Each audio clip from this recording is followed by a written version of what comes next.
Okay, let's get started. Let's get right into it. We've now moved on to a new presentation called Land Contract Lease. And we'll move to the next slide and expand on it further. Land contracts, lease options, and deed trust. This is a 2-hour course broken up into 30-minute segments. We're in part 1 of that course. All right. The purpose of this course. The purpose of this course is to teach students the fundamentals of land contracts in Massachusetts, specifically towards residential properties, different types of land contracts, lease options, and deeds of trust. Let's start off with the lease. What is a lease? A lease is a contract that transfers possession of a property in exchange for rent. The real estate property owner is known as the landlord or sometimes as the lessor. The renter, also the tenant, becomes the lessee. The landlord retains a reversionary right.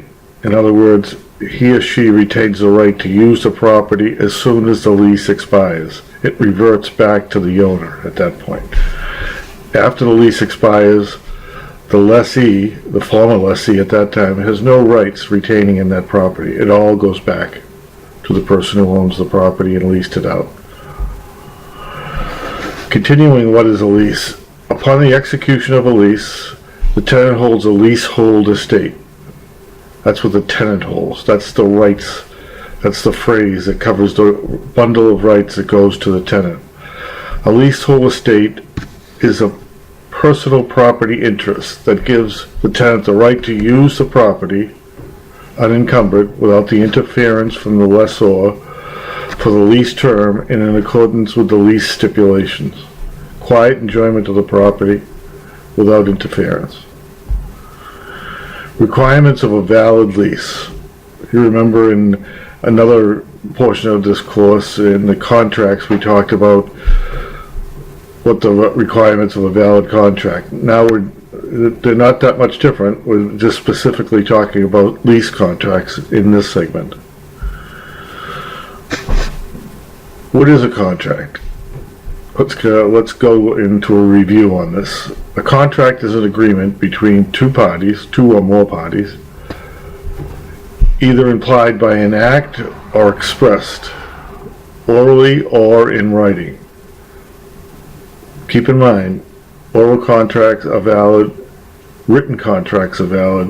One is much more likely to be enforceable than the other. To enforce an oral contract is a very difficult proposition. Contracts are enforceable by the judicial system through the Massachusetts courts. We're still talking about the requirements of a valid lease. The capacity to contract. Parties involved in a contract, including a lease, must be capable of doing so. The following cannot initiate or accept a contract or risk having the contract voided. Minors, people under the age of 18, are not legally capable, according to Massachusetts law, to enter into a contract and therefore to enter into a valid lease. Also, mentally incompetent or insane people do not have the capacity under Mass law to enter a contract and or enter a valid lease. Third, people that are under the influence of alcohol or other drugs do not have the capacity at that time that they're under the influence to enter into a valid contract and or a valid lease. Very much a review of the contracts portion of this course. We're continuing requirements of a valid lease. There must be, among the parties, mutual agreement and valid consideration. Let's look into that a little further. Both parties must agree by what is stated in the contract. There must be sufficient consideration. Consideration, for those of you that don't know, is the payment that exchanges hands from one to the other for an action that is done. Sufficient consideration, let's say an example would be a rental payment, a lease payment, a payment for renting a guitar, for leasing a guitar, for buying a guitar. That's consideration. It's the monetary value of the actual cash in hand or for the deed exchanged by one party to the other. Important to know this. Consideration between parties does not need to be fair. That's not one of the things you need to prove in court to validate a contract, to enforce a contract. It just needs to be consideration. There has to be something paid. However, there's a little bit of a caveat here. Insufficient consideration could be grounds for fraud. So you don't need it except to have consideration. So let's give an example. Somebody wants to sell a 1987 Corvette. Is it a valid contract if the consideration is $1,000 in today's world? The answer is yes, that is consideration, and as long as it's apparent to the court, to the party having jurisdiction, that it was talked over between the parties and agreed, that would be called sufficient consideration. However, because it is so unbalanced, it does open the door for considerations of, or that's the wrong word to use, for looking into maybe there was fraud here. Maybe somehow, some way, one of the parties fraudulently represented the value of the Corvette. Fair enough. We're still on requirements of a valid lease. Legal objectives. A lease and the contract, therefore, must state what the contract is for to avoid confusion. Another way to say this, a contract for leasing cannot be used as a contract for other transactions. So what are they really saying on this slide? If the purpose of the contract that you're sitting down ready to execute is to lease a property, sell a property, rent a property, that's got to be in the headline or very, very close to the top of the page. You're announcing to the world what this document is attempting to do. That's why you see at the top of some pages in your lifetime, standard automobile contract, standard lease contract, standard purchase and sale agreement. What that bolded, usually letters at the top of the page is trying to do is announce to the world what this document is trying to accomplish. Bill of sale is a common one. It's just simply an announcement in case things go wrong that will be used to try to judge whether each party knew what they were doing, they were capable of doing it, and they agreed to do it with consideration. Signatures. A contract without signatures is considered invalid. This is a written contract. Obviously, an oral contract does not have signatures. These signatures are to ascertain that all parties involved have read and understand the contract, and all probable implications are cleared. A greater meeting of the minds is what the court's objective here. They want both parties to not make a mistake, to enter these contracts, these leases, these rental agreements, these sales, with the full knowledge of what they are doing. We're still on requirements of a valid lease. A description of the premises. The objective of this slide is somewhere in this lease, when it says description of premises, write out a description of the premise or have it written out that distinguishes this exact property, this exact leasehold, this exact piece of land or piece of building or whatever it happens to be from all other competing properties. For instance, if this was, let's just change the facts just a hair. If this was a Pontiac convertible, how would you distinguish that Pontiac convertible from the one across the street and the one across the town and the one in California? It's pretty simple.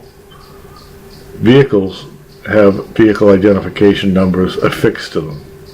Very simple. You say 1987 Pontiac, whatever it is, Le Mans, Grand Am, vehicle identification number, and then you spell it out. That distinguishes that piece of property, that is transferring from all other pieces that look like it. Now, let's go back to this course. Land does not have a serial number. There is a finite amount of land. However, it's never been signed, to my knowledge, never been assigned a number, a L number or land number. So we use other ways to describe these things. We use things like meets and bounds, the ancient way of doing it, a rectangular survey. Sometimes I've seen you use the assessor's map and the parcel on the assessor's map. Sometimes a description of the boundaries. This applies to either the assessor's map or the maps at the Registry of Deeds in Massachusetts, or a description of a monument, or an occupancy description. All of these are valid. Some, towards the beginning, are not more valid, but more helpful, more descriptive than others. In today's date, we might use, let's say the lease in question is in a office building, and it's 32,560 square feet on the third floor of an office building. The description of the premises may read something like this: a portion of the office building at 35 Braintree Hill Office Park on the third floor, containing 32,560 feet, to the northerly side of the central elevator accessing that floor. Fair enough. It doesn't have its own address. The building has an address. You might use 35 Braintree Hill Office Park or 35 Rockdale Road. Either one is fine. But you need to narrow it down. That's all this slide is saying. We're still on requirements of a valid lease. The use of the premises is important to have written into the lease. All right, let's stick with the example from the last slide, where we have a lessor and a lessee who have agreed to transact a lease for the use of a portion of 35 BHOP, 35 Braintree Hill Office Park. Now, the lessor, the person who owns the building, believes that this is for an insurance office, yet never puts it in the lease. Just assumes that that's what it's going to be. And the person renting, yes, at one point had in mind an insurance office, but decided that that wasn't profitable, that maybe a gaming parlor, maybe a casino, maybe a laser tag. Any of these three things I just mentioned would be terrible for the neighbors, terrible for the people above and below that would hear the foot pounding and hear different things. And it's not a professional atmosphere anymore. It's not an insurance company, attorney, building anymore. It's one of these persons that's in the business, the retail business of entertainment. So huge difference. So how do you police against that? Make sure that the requirements of a valid lease are met, and one of them is, what's the allowable use of the premises according to the person offering it for lease? Another requirement is the term of the lease. A contract for the lease must state the duration of the lease. Without doing so, it may cause confusion between the lessor and the lessee. Is it a 5-year? Is it a 1 year? Is it a 99-year? All valid contracts, all valid leases in the Commonwealth of Mass. Is it for 60 months, 48 months, 36 months? I don't know. But for sure, the contract that you signed for a lease, it should be stated. What's the term? What's going to happen at the end of the term? What are the rules and regulations? Is there a holdover provision? Those type of things. Sometimes it's not the most... it's not the easiest to get agreement on some of these things, but it's always important to understand the end of the lease as you begin the lease.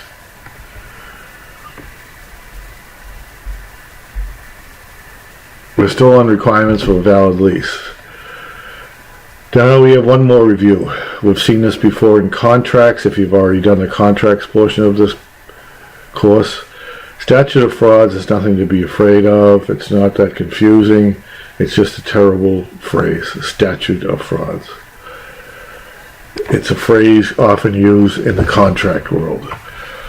Law dictates that all contracts that are longer than a year or involve a personal sale of property of $500 or more must be written down to be enforceable.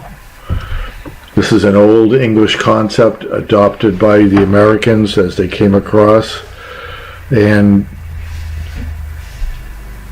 placed in our laws eventually after the Constitution was created. So we've adopted the statute of frauds and codified it into our way of life.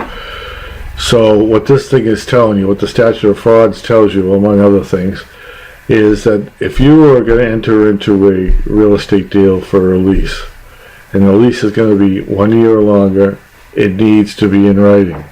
Don't make that mistake, or hopefully your clients don't make that mistake, where they have become complacent enough where the handshake is valid in their minds for a real estate transaction. A handshake is valid, for those of you who don't know, it's just simply not enforceable. So I know somebody that's in this business, they're attorneys, they're also a real estate person. This person was involved with me, in the statute of frauds. They were involved in a handshake deal that resulted in a lease that was valid but non-enforceable. There's nobody can say just the fact that it's not in writing that it's not valid.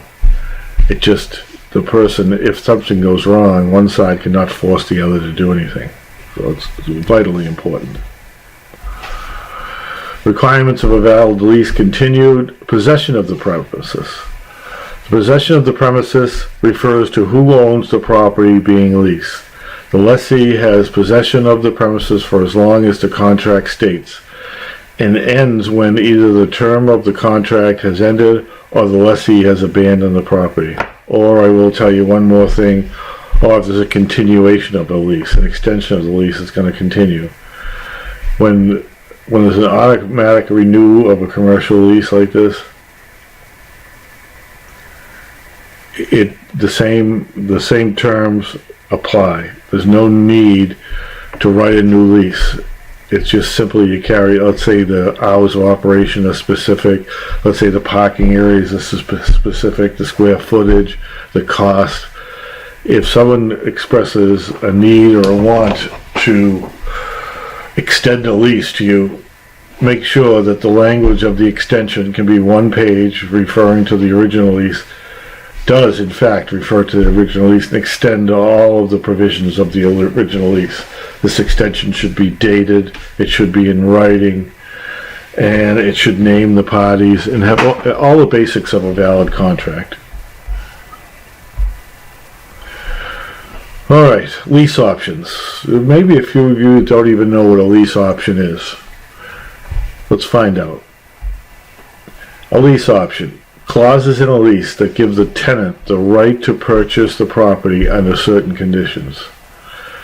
These are usually used to reserve the property while a potential buyer gathers the funds to purchase and lease the property.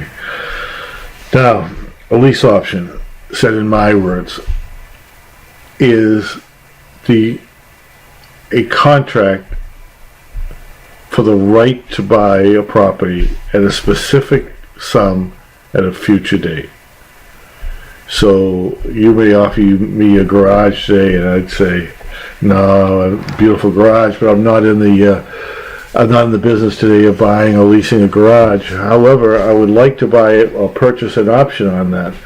It means that I may someday be, or somebody I know, somebody I transact with, may be in the business of leasing that thing and may find that thing very attractive.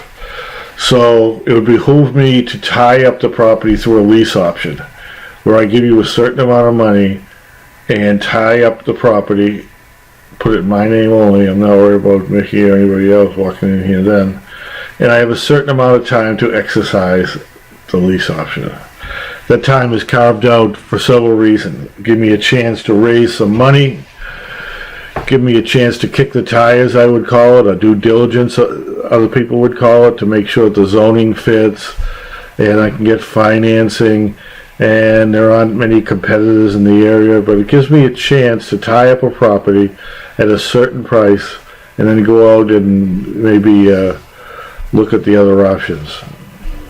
What I'm not supposed to do during this time is just waste time, which would be lack of due diligence, to just let time go by. And what I'm also not allowed to do is keep the option open longer than is specifically written in the contract. So if it says I have a 1-year option, that clicks, that tacks for 1 year from the day you sign that.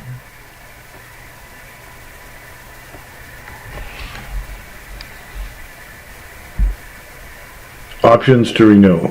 There are clauses that allow a lessee to renew the contract.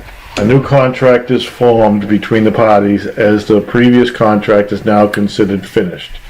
Parties may negotiate the terms in the contract, example, how much the rent is going to be. So a way to explain this was there's an original 5-year contract with an option to renew to two more 5-year contracts.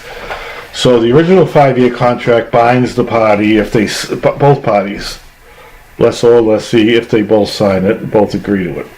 So they're going to be together for 5 years. What's unknown at this time is whether it's going to be 10 years or 15 years. If it's a healthy economy and or a healthy reason this person is staying there, they have the right to renew for 5 and 5 for really 10 more years.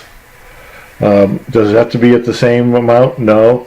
It could be at a specific amount mentioned 5 years ago when they first met. It can be at a, let's say the lease was at $5 per square foot yesterday. It could be $550 or $5.50 or $10.50. It could be whatever figure that each of the parties will agree to. Doesn't mean the third section, the second 5, the third section has to be the same either. It can escalate over time, not a problem. Under lease options, an option to extend. There are clauses that allow the lessee to extend the contract for a predefined amount of time. This usually keeps the contract in place, so a new contract does not have to be drafted. So if someone's leasing a property for 10 years straight because it's a 10-year deal, and as the 10th year clicks over to number 11, they've already washed the windows, they've already cleaned them, and they deliver the notice to you that the window shades are back up,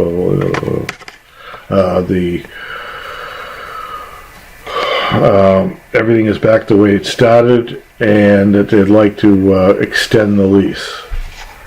Now, things are not perfect. Things break down, wear out. All would be a portion of the discussion of the 10 years.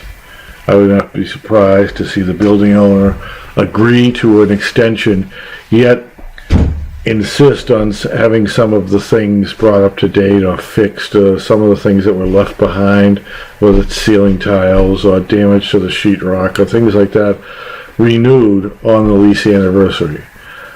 So it would go something like this. Lessor rents the top floor to lessee. Lessee did not know this in advance, but finds out that this property is open to the weather, and it'd be like having a tennis court on top of an office building in Boston. When they found it, and they did uncover that there used to be a tennis court there. Well, maybe they want that straightened out. Maybe they want to, at lease end, have that removed, have it improved, have it changed. All of this is fine. Now, one caveat, you don't need to wait till lease end. It's perfectly okay with 30 days or 60 days notice to go to the other party and say, I would like to do blank. As long as it doesn't materially change the conditions of the original contract, it is likely to be deemed valid. Now, what does materially change? A material change is one that may lead either party to not do the deal had they known about the material change up front.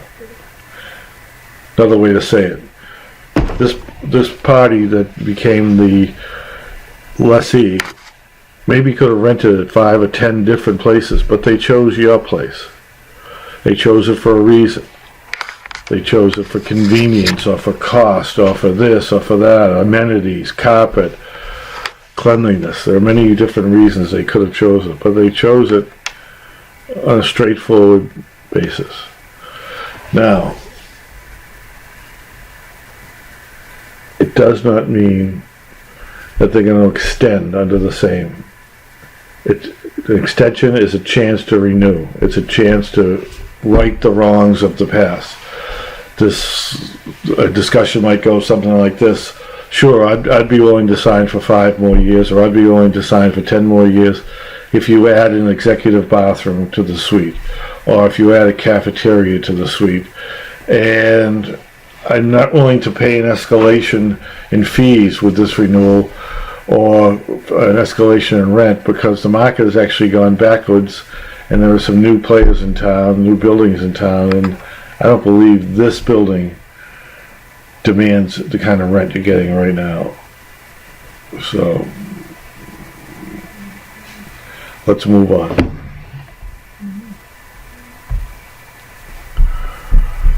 Lease options usually run with the land.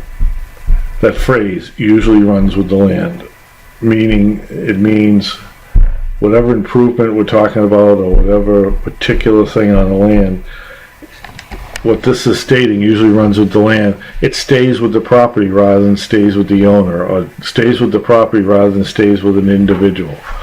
That's what runs with the land.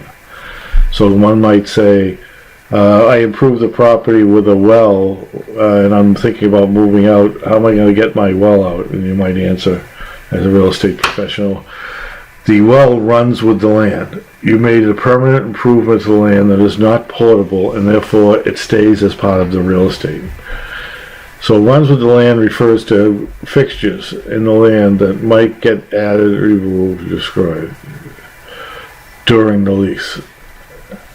For example, a new garden would be considered runs with the land, and might not be subject to other provisions in the contract.